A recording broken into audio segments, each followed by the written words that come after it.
നമസ്കാരം. മുസ്ലിം ലീഗ് നേതാക്കളുമായി ആലോചിച്ചാണ് മുനമ്പം വിഷയത്തിൽ UDF നിലപാടെടുത്തതെന്ന് പ്രതിപക്ഷ നേതാവ് വി. ഡി. സതീശൻ.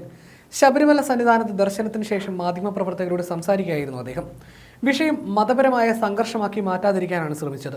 സംഘർഷം ഉണ്ടാക്കാനാണ് സംഘപരിവാർ ശ്രമിച്ചത്. മതപരമായ വിഷയമാക്കി മാറ്റി കേരളത്തിൽ ക്രൈസ്തവരും മുസ്ലിങ്ങളും തമ്മിൽ സംഘർഷത്തിലേക്ക് പോകാൻ സാധ്യതയുണ്ടായിരുന്നു. അതില്ലാതാക്കുന്നതിൽ വലിയ പങ്ക് വഹിച്ചത് പാണക്കാട് സാദിഖ് അലി ശിഹാബ് തങ്ങളാണ്. തങ്ങളും PK കുഞ്ഞാലിക്കുട്ടിയും എറണാകുളത്തെത്തി ബിഷപ്പുമാരെ സന്ദർശിക്കുകയും മുസ്ലിം സംഘടനകളുടെ യോഗം വിളിക്കുകയും ചെയ്തു. മുൻപത്തെ ജനങ്ങൾക്ക് ഭൂമിയിൽ സ്ഥിരമായ അവകാശം നൽകി പ്രശ്നം പരിഹരിക്കുന്നതിന് പകരം നീട്ടിക്കൊണ്ടുപോകാനാണ് സർക്കാർ ശ്രമിക്കുന്നത്. അതുതന്നെയാണ് സംഘപരിവാറും ആഗ്രഹിക്കുന്നത്. മുൻപത്തേതുൾപ്പെടെയുള്ള പ്രശ്നങ്ങൾക്ക് പരിഹാരമുണ്ടാക്കുന്നതിന് വേണ്ടിയാണ് വഖഫ് ബിൽ കൊണ്ടുവരുന്നതെന്നാണ് സംഘപരിവാർ പറയുന്നത്. കോൺഗ്രസും ഇന്ത്യ മുന്നണിയും വഖഫ് ബില്ലിനെ ശക്തമായി എതിർക്കുകയാണ്. വഖഫ് ബിൽ പാസ്സാക്കുന്ന അവസ്ഥയിലേക്ക് പോകരുത്. തർക്കങ്ങൾ ഉണ്ടാക്കാനോ ബഹളമുണ്ടാക്കാനോ ഇല്ല. നിയമപരമായി പ്രശ്നങ്ങൾ പരിശോധിച്ച് ശാശ്വത പരിഹാരം ഉണ്ടാക്കി ഭിന്നിപ്പുണ്ടാക്കാതിരിക്കാനാണ് ശ്രമിച്ചത്. അല്ലാതെ ഈ വിഷയത്തിൽ ഒരു വാശിയുമില്ല. കേരളത്തിന്റെ മനസ്സിൽ വിള്ളൽ വീഴാൻ ഇടവരരുത്. മുൻപത്തെ പാവങ്ങളുടെ പ്രശ്നമല്ല പലരുടെയും പ്രശ്നം. മുൻപത്തെ പാവപ്പെട്ട മത്സ്യത്തൊഴിലാളികൾ നെഞ്ചത്തടിച്ച് കരയുകയാണ്. ഒരു പണയം വയ്ക്കാൻ പോലും സാധിക്കുന്നില്ല.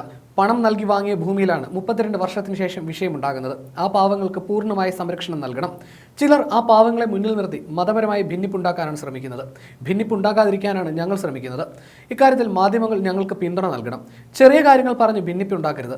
കോൺഗ്രസും മുസ്ലിം ലീഗും ഒന്നിച്ച് തീരുമാനിച്ച് UDF ഒറ്റക്കെട്ടായാണ് മുന്നോട്ട് പോകുന്നത്. ഇതിൽ വിവാദത്തിന്റെ ആവശ്യമില്ല.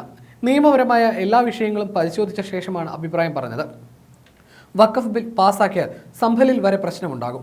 അത് എല്ലാവരും മനസ്സിലാക്കണം. പുതിയ വഖഫ് ബിൽ പാസ്സായാലേ എല്ലാ പ്രശ്നങ്ങളും പരിഹരിക്കപ്പെടൂ എന്ന സംഘപരിവാർ അജണ്ടയിലേക്ക് എല്ലാവരും എത്തിക്കാനാണ് അവർ ശ്രമിക്കുന്നത്. ആ കെണിയിൽ വീഴാതിരിക്കാൻ എല്ലാവരും ശ്രമിക്കണം.